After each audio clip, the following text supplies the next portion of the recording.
Hello and welcome to another Leica review.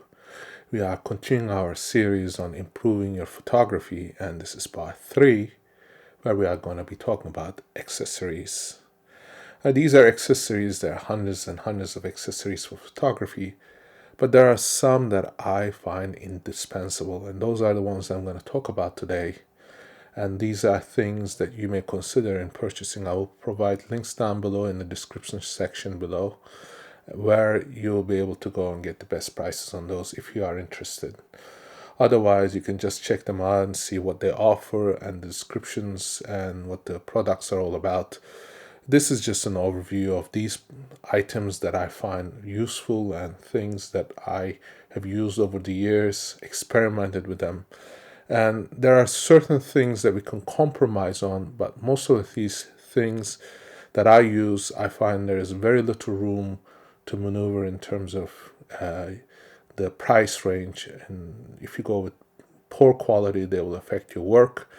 I find that paying just a little bit more and getting a better quality item has always served well. Now, what I also recommend is that if you are on a budget and you can afford them, you can check on links down below, as I said, for used items, and they will give you an idea. So let's start with the first item, and that is this, which is a filter. Now, most people don't want to put filters on their lenses because they think that they will degrade the image, and certain aspects they would if you are using a filter that is of low quality. But this one is a Carl Zeiss T. T coating is their highest rated coating for reducing refractions and things that cause straight lines of light going into the lens. Also, it keeps your lens clean. That's one of the reasons why I like using them. And this one is my first choice. There are a lot of ones that you can buy, but this one in particular is the one that I've chosen. Now, you got to remember, the Zeiss filters have been around for a long time. They are the ones that NASA and the highest, most expensive equipment in the market uses, and this is their premium coating. So you're getting the best coating that you could possibly get, and they improve the image quality overall. What I also recommend is there is also Leica filters that are specifically made for Leica, but overall these are, for price point of view, really good. I will also provide the ones for Leica as well. What's also important to consider is that you can buy step down, step up rings to attach a much larger filter onto a smaller body. I haven't found that to be the most useful way of dealing with these kind of circumstances. I think that each lens should have its own filter, and once you put it on, you should keep it on. It keeps your lens front clean. It allows you to keep the lens from getting scratched, especially the front element, or gathering dust or oil. This one you can take it out, wipe it off, and I've created videos on how to clean these items like the lens fronts and this one here, and those are going to be very useful for you in the future. So this is one of the items. Also, I use these with ND filters or gradient filters. Filters give you a lot of room to do all kinds of creative photography work. I'll give you a good example. If you're using gradient filter, you may find the sky is too bright and the lower part of the image where the land is very contrasty or dark. So you can have a gradient filter where you can get a different effect where the sky and the ground is balanced. You could also have filters to accentuate certain aspects of the light that's coming in. For example, on a sunset, you may use golden or warming filters. They will give you a choice of getting those images in the character you want instead of trying to get them in Photoshop, which never always looks as good as getting it on in the camera. Also, there are things where you have a high contrast situations where there's a lot of light and you're, for example, photographing water or bright objects, shiny objects.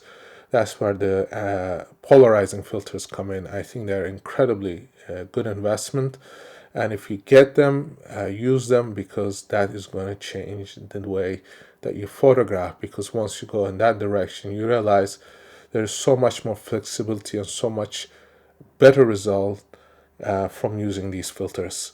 I have used many different filters. There are some really expensive filters like Stingrays. Those are not really necessary unless you have a very specific need for a certain type of look. But overall, if you get this Zeiss T-coated filters, they're going to last you a very long time, and they're made of actual high quality optical grade material, so it's going to give you optimum results. Now, one thing I will remind you, which is very important, if you are using lenses that are other than Leica lenses or good quality lenses on your camera, you have to remember that your quality of lens must be in relationship to the quality of this filter. The filter will not do anything good if you have very poor quality lens. Some people like, for example, single coated or uncoated lenses where they get flare effects and for artistic expression. Those are special circumstances, and those are the things that you probably will not want to put a filter on, because you want to get those refractions inside the lens elements to get that different looks that you may be after. So in that respect, you have to know what you're seeking, and these elements are going to help you. Now, in my cinematography work, I have used different types of ND filters. Those are the things that we do all the time. But in photography, it's a little different. In photography, people often do not experiment in that arena, and that's where you can find a lot of room for growth as far as finding things that will give you a different perspective on an image that has been taken maybe hundreds of times, but your image will stand out because you have used these filters. Now, going on to the next thing is the colors. The colors are very, very important. You may find that certain cameras have a certain look which may be faded or they're not accurate. You may find that, especially in professional work, that the color must match the for example, color of the dress must match exactly as it was intended by the designer. If your color does not match the dress color, then you have an issue, and those issues are going to be a big problem if your photography is for professional reasons. Also, you may find that you may have certain tones correct and certain tones off, especially on skin tones. This is when it comes to be important to set your camera in the right setting. And for that, instead of relying on auto white balance, I recommend this one. It's called the color checker, and this has two sides. So I'll show you first one. This is the color chart. Now, or if you go on their color checker website, you'll kind of find that you can use this as in a square, and that will give you a color profile, and that color profile is going to allow you to get each color that you have on this chart accurately and all the colors in between. So that is a very, very important thing. And also, you want to make sure the color temperature is right. So for that, I always suggest using a white card, or this card here. This card is 18% gray. It comes in a kit. It's not going to break on you, and it's not going to cause you to lose space in your luggage because it's very thin. This is what is going to help you with getting better images. Also, make sure you do not touch this because your fingerprints, the oil in your fingerprints will affect the colors. So it is very important to hold it as such. If you give it to your model, they can hold it by their size or in front of their face to get the look you want. Personally, I think this is the most important investment in terms of price, because this is very cheap, but it gives you a very accurate reading on the colors. And that is what I have always recommended to my students: get the color right. That is why certain cameras excel, like Hasselblad and Leicas. You will find certain camera brands do not produce colors accurately, or they produce it too warm.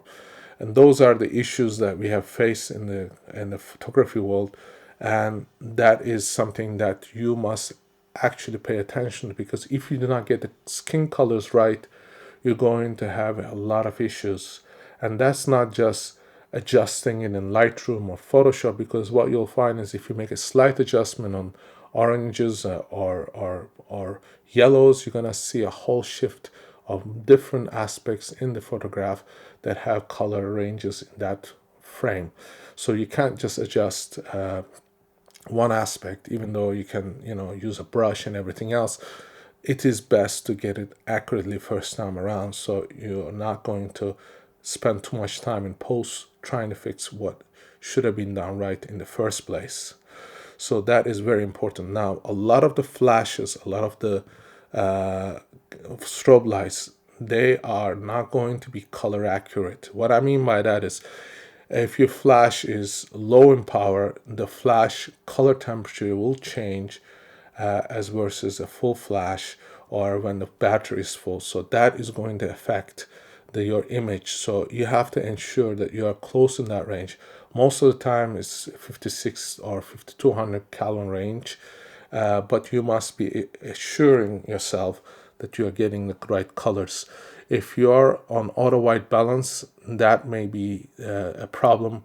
And make sure that you know what your color temperature is and what color of temperature you're shooting at. If you're using flashes and you're not having ambient temperatures affecting the image, then you know that you're going to get the color temperature of the flash. But if you're combining, for example, multiple sources of light, continuous light or daylight with your flash, then it's also going to affect the way your colors are going to look. So this is when it becomes essential to use one of these items called a color checker. There are different versions. You can carry larger ones, small ones. Small ones do the job as well as the big ones. And I have a tutorial on how to use the color checker. And I also have tutorials on using the color charts to get accurate images. And it's simpler than it looks, because most people are afraid of using it. You spend 10 minutes, you learn it, and you have an advantage over everyone else who does photography. Now, as I have mentioned in my previous episode, I love using flashes. This is one of the items that I use, SF60. I have a whole bunch of different flashes. I have strobes, but when I'm on travel and I don't have space, this item comes with me. And the problem with one of these is that it takes only 4 AA batteries. And what that means is after 100 or 200 flashes, you're going to run out of this battery, and then you need to replace them. And what happens is, if you use multiple lights, that means lost time. You have to take out batteries, you have to put new batteries in, and then they run out. It's a waste of time. It breaks the momentum. It's an interruption in your shooting. I don't like to do that. What I like to do is have the photographs run as long as it can and without interruptions. So that means the workflow goes very well, and then everything else follows after. So what can we do to ensure that we can keep shooting? Now you can see that this flash has a port, and this port allows this flash to be connected to this item called Nissan Professional P8. This is produced in many different versions for Canons, Nikons, Sonys. Leica flashes uses the Sony system. So Sony system is a slightly more expensive one. I do not know why. Maybe because of licensing reasons or otherwise. But you put this on, you're going to get, well, a company advertises that 550 flashes. And what you need to do is, once you put it on, you run 550 flashes, you probably need to take a break. You can just pop the battery off and then put a new battery and continue shooting. You don't have to take off the flash off the stand and then try to open it and try to change the battery, make sure it's looking the right direction, and then testing them.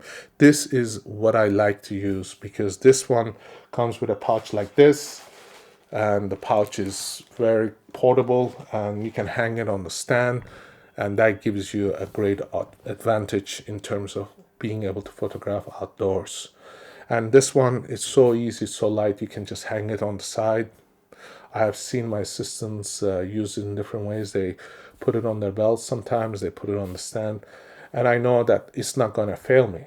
And more importantly, that it keeps the color temperature more consistent, and the recharge time is about 50% less. So what happens is normally it takes about a second on a full flash for this thing to come alive. This is down to half a second. So that is a big advantage, especially if a fast shoot and you need time to do it really fast. So those are the things that I find very useful. Now, a lot of people don't know about this. Instead, they will go and buy a large modifier, large strobe that is mobile, spend thousands of dollars. This is approximately $149 if you buy it for Canons and Nikons. For Sony is about 260 250 range, but you can find them sometimes on used market, and they are great to have, and I have used them extensively. Now, good part about it is if you need a lot of flash, you have these two ports. So what you can do is you can connect two flashes and just have one of these, and you can get a lot more power out of it. What I found is that you can get about 250 to 400 watt power out of the two of these lights that we have here. So that is a tremendous power if you're doing photography in very difficult circumstances. Generally, one of these is enough to do 99 or 95% range of your photography needs. This amplifies it, and what's good about it is that they got this button. It shows you if your battery is still running good or you need to change it soon. I often change it before the red light comes on, slap it onto a charger, continue shooting, and it gives you incredible results. And for you, the way that you're gonna find out what works for you is trial and error. I've used this for extensive reasons. You may find that just you take 10 photographs or 20 photographs and you don't need this kind of item. But overall, if you want to get good photographs, your first 10,000 shots is the ones that are going to be waste. And after that, you get good. And that's 10,000 times, 10,000 hours. And that's what I say. Take a lot of photographs. You always have an option to choose instead of trying for one. Leicas, they have continuous shooting modes. I personally like to go single frame each time. That means more clicks and more work on your fingers, but then you know your composition is right instead of just burst firing shots. This is where this comes useful, is to know that you're going to have accurate power each time you photograph. And there are, of course, many more items that we can use, but I will go to more of the common items like the reflectors, light modifiers in our next coming episodes. For accessories, this is what I call the vital kit. Things that you can carry that will not take space. The filter is not going to take space. Color checker is not going to take space. And if you need this item, it's always there for you. And those are things that will improve your photography, at least give you more tools to work with. And I hope that you have enjoyed this informative introduction to photography, improving your photography. And I'll see you in our next review. Thank you for watching.